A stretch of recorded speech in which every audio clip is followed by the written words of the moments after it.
Grants-Getaways is brought to you by Visit Tillamook Coast and KGW.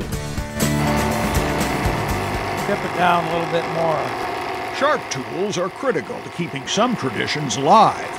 There you go. So is learning how to use them. Once you've learned how to do it, it's like riding a bicycle. It's real easy, but until you get there, it's not easy.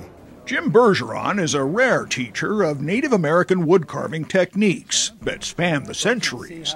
His students come from all over to learn from a master who creates cedar bentwood boxes, ceremonial masks, and alder bowls, each piece carved in the traditional Chinook Indian style. The craft requires patience and attention to detail. It's like gardening. It's very zen, and it's the only thing that's really sitting here before you. And you just forget about everything else in the world, and it's just about the piece.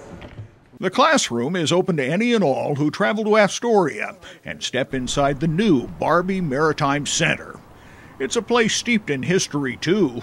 Once the Astoria Train Depot, it was built along the town's waterfront more than 120 years ago. Its next-door neighbor is the must-see Columbia River Maritime Museum, where real native artifacts can be seen. So many of the objects that we have in the collection are, truly that. They're the original artifact found on the side of the river from an archaeological site. There are very few opportunities where you can learn from an instructor like Jim, who spent his entire career learning how to use these tools and the materials and to get that experience. Jim's studio bears out that he's been teaching native skills for nearly 40 years. Scores of handcrafted adzes hang from the rafters, and his finished carvings are a marvel to see and touch, from monumental masks to a plate-sized shark mask worn in ceremonies, too. And practical tools, a fishing spear of alder and bone. And you spear over the back of the fish, and then the fish can't get off. See, this has a salmon trout head in it.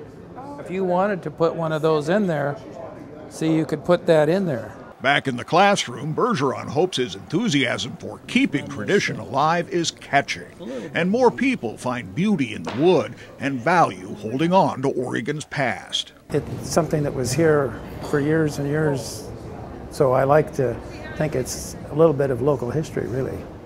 In Astoria. Very cool. You can find all the details and directions on KGW.com. Just go to the Grants-Getaways page under our Features tab. And be sure to watch Grant's half-hour show. It airs this Saturday and Sunday afternoon at 4 o'clock right here on Channel 8.